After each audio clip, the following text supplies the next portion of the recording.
ഭഗവത്ഗീതയിലെ രണ്ടാമത്തെ ശ്ലോകം ബാഹ്യമായി നോക്കുമ്പോൾ ഒരു യുദ്ധക്കളത്തിലെ തന്ത്രപരമായ നീക്കമായി തോന്നാം.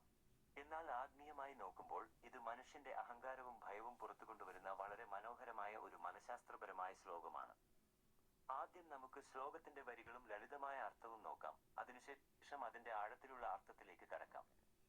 ശ്ലോകമാണ്ട് ലളിതമായ അർത്ഥം സഞ്ജയ ഉവാച ദൃഷ്ട്വാ തു പാണ്ഡവാനീകം വ്യൂഢം ദുര്യോധനസ്തത ആചാര്യമുപസംഗമ്യ രാജാ വചനമബ്രവീത്. അർത്ഥം: സഞ്ജയൻ പറഞ്ഞു, അപ്പോൾ രാജാവായ ദുര്യോധനൻ വ്യൂഹമായി നിർത്തിയിരിക്കുന്ന പാണ്ഡവ സൈന്യത്തെ കണ്ടിട്ട് ദ്രോണാചാര്യരുടെ അടുക്കൽ ചെന്ന് ഈ വാക്കുകൾ പറഞ്ഞു.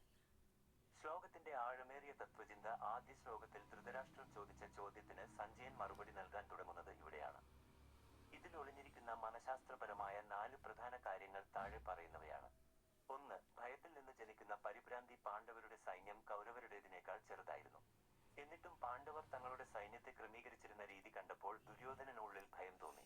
ആത്മീയ അർത്ഥം: നമ്മുടെ ഉള്ളിലെ തിന്മകൾക്ക് എത്ര വലിയ ശക്തിയുണ്ടായാലും നന്മയുടെ ചെറിയൊരു സംഘാടനം പോലും അതിനെ ഭയപ്പെടുത്തും. തെറ്റ് ചെയ്യുന്നവന്റെ മനസ്സ് എപ്പോഴും ഉള്ളിൽ ഭീരുവായിരിക്കും. 2. അഹങ്കാരം മറക്കാൻ ശ്രമിക്കുന്ന രാജാവ്. ഈ ശ്ലോകത്തിൽ സഞ്ജയൻ ദുര്യോധനനെ രാജാവ് എന്ന് വിശേഷിപ്പിക്കുന്നുണ്ട്. യഥാർത്ഥത്തിൽ അന്ന് രാജാവ് ധൃതരാഷ്ട്രരായിരുന്നു.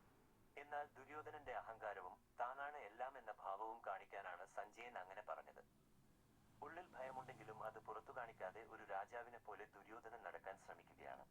3. ആചാര്യന്റെ അടുക്കലേക്ക് ഓടിയെത്തുന്ന മനസ്സ്. ഭയം തോന്നിയപ്പോൾ ദുര്യോധനൻ ഓടിച്ചെന്നത് സൈന്യാധിപനായ ഭീഷ്മരുടെ അടുത്തേക്കല്ല, പകരം തന്റെ ഗുരുവായ ദ്രോണാചാര്യരുടെ അടുത്തേക്കാണ്. ഇതിന് പിന്നിൽ ഒരു കുതന്ത്രമുണ്ട്.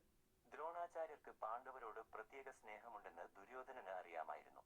പാണ്ഡവരുടെ സൈന്യവ്യൂഹം കണ്ട് ഗുരുവിന് അവരോട് ദയ തോന്നാതിരിക്കാനും ഗുരുവിനെ യുദ്ധത്തിനായി കൂടുതൽ പ്രകോപിപ്പിക്കാനുമാണ് ദുര്യോധനൻ ആദ്യം തന്നെ അദ്ദേഹത്തിന്റെ അടുത്തെത്തിയത്.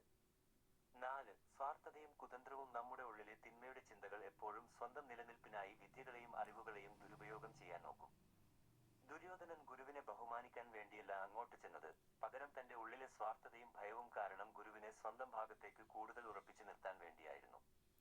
ചുരുക്കത്തിൽ, പുറമെ എത്ര വലിയ ആളാണെന്ന് കാണിച്ചാലും തെറ്റിന്റെ പക്ഷത്താണ് നമ്മളെങ്കിൽ നന്മയുടെ ചെറിയൊരു നീക്കം പോലും നമ്മളെ ഭയപ്പെടുത്തുമെന്ന് ഈ ശ്ലോകം